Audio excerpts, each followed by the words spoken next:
సినీ ప్రపంచంలో ముఖ్యంగా తెలుగు సినిమా రంగంపై తనదంటూ ప్రత్యేక ముద్ర వేసిన దాసరి నారాయణరావు బహుముఖ ప్రజ్ఞాశాలి. సినీ రంగంలో ఉద్దాన పతనాలను చూసిన ఆయన పత్రికా ప్రపంచంలో అడుగుపెట్టి ఉదయం పత్రికకు ఊపిరిపోశారు. ఆ పత్రిక ద్వారా తెలుగు జర్నలిజంలో కొత్త ఒరవడికి బాటలు వేసిన ఆయన ఆ తరువాత రాజకీయ రంగంలో ప్రవేశించి కేంద్ర బొగ్గు శాఖ సహాయ మంత్రిగా కూడా పనిచేశారు. పశ్చిమ గోదావరి జిల్లా పాలకొల్లులో 1942 మే 4న జన్మించిన ఆయన చిన్నప్పటి నుంచి నాటకాలంటే విపరీతమైన అభిమానం. అదే ఆయనను సినిమాల వైపు నడిపించింది. ఆ పేరే ఓ సంచలనం. దర్శకుడిగానే కాకుండా నిర్మాతగా, కథా రచయితగా, మాటలు, పాటలు, స్క్రీన్ ప్లే రచయితగా, నటుడిగా ఇలా వెండితెరపై ఆయన ప్రదర్శించిన బహుముఖ ప్రజ్ఞ అసామాన్యం, అనితర సాధ్యం. ఎందరెందరో కొత్త నటీనటులు, దర్శకులను వెండితెరకు పరిచయం చేసి వారిని అగ్రపదాన నిలిపిన క్రెడిట్ ఆయనదే. ఆయన పరిచయం చేసిన దర్శకులను వేళ్ల మీద లెక్కించడం సాధ్యం కాదు. దాసరి దగ్గర పనిచేయడం అంటే ఓ యజ్ఞంలా భావించి ఆ తరువాత కాలంలో ఆయన ఆశీస్సులతో దర్శకులుగా తిరుగులేని విధంగా రాణించిన వారు ఎందరో. తెలుగు పరిశ్రమ యావత్తు ఆయనను ఆప్యాయంగా గురువుగారు అని పిలుచుకుని మురిసిపోయేది.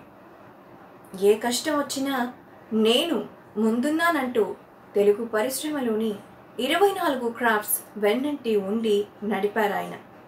దర్శకుడు ఏ సినిమాకైనా కెప్టెన్ అని గట్స్తో చెప్పి దర్శకులకు గౌరవం కల్పించిన దాసరి సాటి మనిషి మరొకరు లేరు, ఉండబోరు అన్న అతిశయోక్తి కానే కాదు.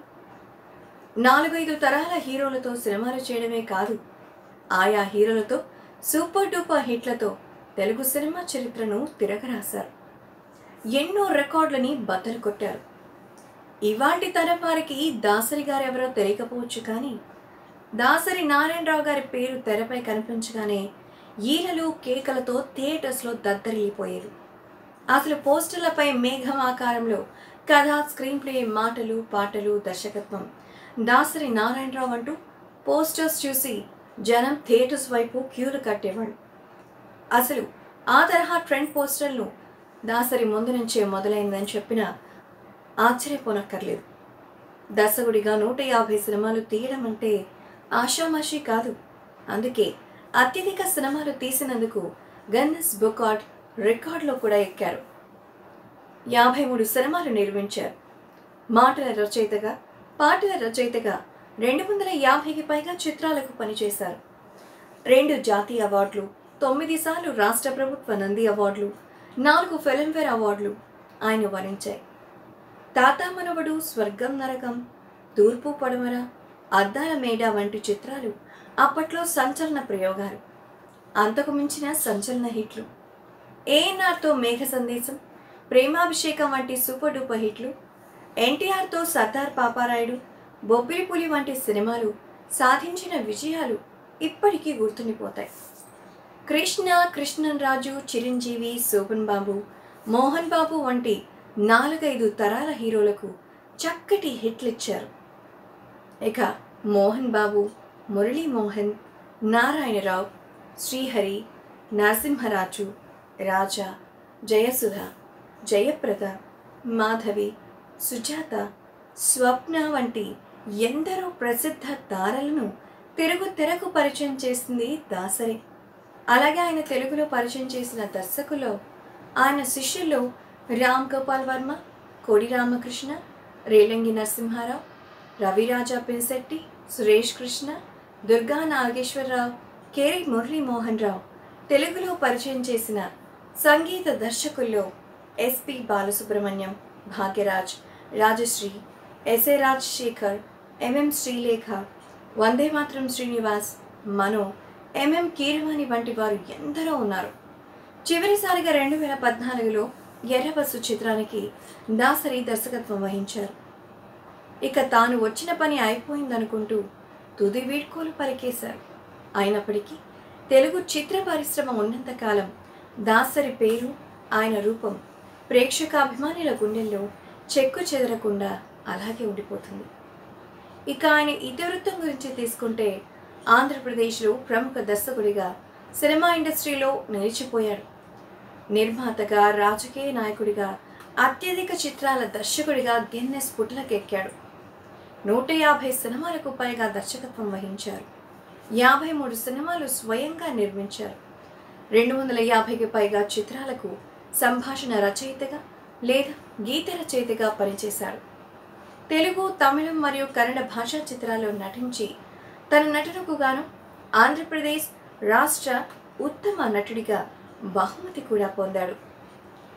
కళాశాలలో చదివేటువంటి రోజుల్లోనే BA డిగ్రీతో పట్టభద్రుడవడంతో పాటు దాసరి గారు అనేక నాటక పోటీల్లో కూడా పాల్గొనేవారు. అనతి కాలంలోనే ప్రతిభ గల రంగస్థల నటుడిగా, నాటక రచయితగా, చిత్ర దర్శకుడిగా గుర్తింపు పొందాడు. ఆయన అనేక మంది కొత్త కళాకారులను సినీ రంగానికి పరిచయం చేసి తారలయ్యేందుకు చాలా దోహదపడ్డారు.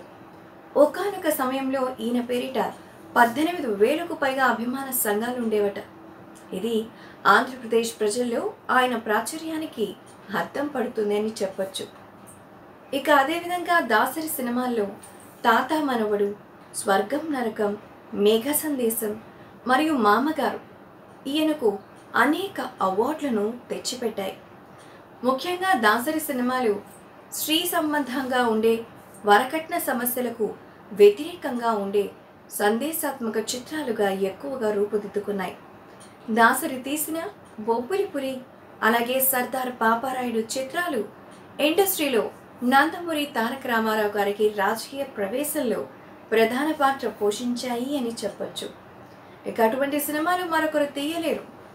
ముఖ్యంగా మామగారు, సూరిగాడు మరియు ఒసే రాములమ్మ చిత్రాలు దాసరిలో ఒక అద్భుతమైన నటనకి, కౌశలానికి మచ్చుతునకరు. ఈ సినిమాలో నటనకి దాసరి గారు అనేక మంది విమర్శల ప్రశంసలు మరియు బహుమతులు అందుకున్నారు. 1942 మే 4న పశ్చిమ గోదావరి జిల్లా పాలకొల్లులో జన్మించారు దాసరి. అతి సామాన్యమైన కుటుంబం ఆయనది. ఆస్తిపాస్తులు బాగానే ఉండేవి. దాసరి గారి నాన్న, పెదనాన్నలు కలిసి పొగాకు వ్యాపారం చేసేవారు. ఒకసారి దీపావళి సమయంలో పొగాకు గౌడౌన్ తగలబడిపోయిందట. అప్పట్లో ఇన్సూరెన్స్ ఉండేవి కాదు. దీంతో ఆర్థికంగా చాలా దెబ్బలు తిన్నారు. ఆ కష్టకాలంలోనే పొలాలు కూడా అమ్మేయాల్సి వచ్చిందట. ఇక వారు మొత్తం 6గురు సంతానం. 3 మగపిల్లలు, ఆడపిల్లలు 3. దాసరి 3వవాడు. ఈ విధంగా ఆయన కుటుంబ వివరాలు ఉన్నాయి. వారి నాన్న తరం వరకు వారి కుటుంబంలో కూడా ఎవరు చదువుకోనేలేదట. దాసరి వాళ్ళను మాత్రం అందరినీ చదివించారు వాళ్ళ నాన్నగారు. దాసరి 6వ తరగతికి వచ్చేసరికి వారి ఆర్థిక పరిస్థితి బాగా దెబ్బతింది. స్కూల్ ఫీజు 3 కట్టడానికి కూడా డబ్బులు లేకుండా ఆయన బడి మాన్పించి ఒక వడ్రంగి దుకాణంలో పనిపెట్టారు. అక్కడ జీతం నెలకి రూపాయి. ఈ విధంగా ఆయన కెరియర్లో ఒక విపరీత ధోరణి. 6వ తరగతిలో ఉత్తమ విద్యార్థిగా ఆయనకు బహుమతి కూడా వచ్చింది. అలాంటిది చదువును మానేసి పనిలోకి వెళ్లాల్సినటువంటి దుస్థితి. కానీ ఒక మాస్టారు సాయంతో మళ్ళీ చదువు కొనసాగించారు దాసరి గారు.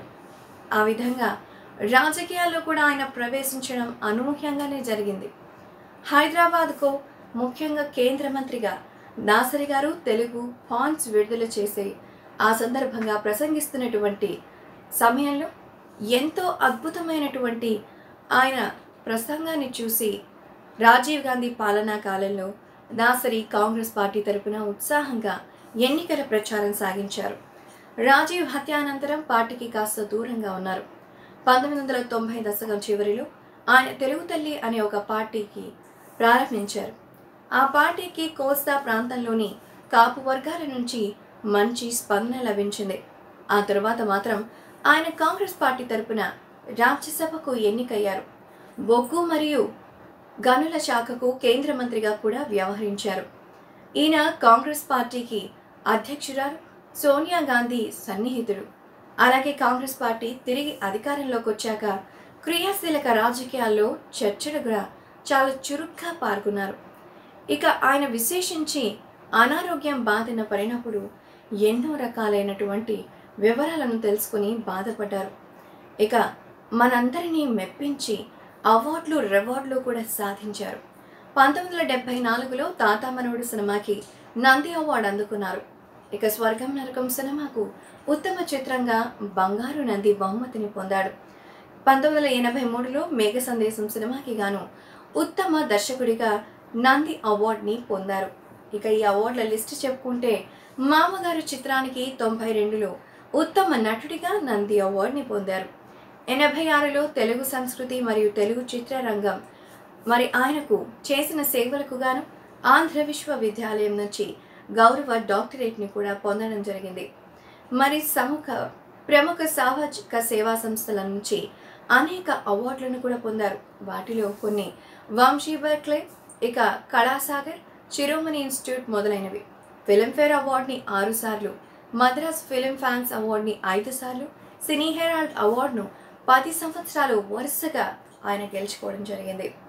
ఇక ఎన్నో అవార్డులు రివార్డులు పొందిన దర్శకరత్న రాఘవేంద్రరావు గారు తన సహధర్మచారిణి అయినటువంటి భార్య పద్మగారు మరణించిన తరువాత తీవ్ర మనస్తాపానికి గురయ్యారు. కొద్ది కాలానికే ఆయన కూడా అనారోగ్యంతో 2017లో మరణించడం జరిగింది. ఆయన లేని లోటు తెలుగు తెరకు ఎప్పటికీ తీర్చలేనిదే. ఆయనతో ఎంత ఎమోషనల్ అటాచ్మెంట్ ఉన్న ప్రముఖ తెలుగు హీరోలు సైతం ఆయన మరణంతో తీవ్రమైన దిగ్భ్రాంతికి గురి చేశారు.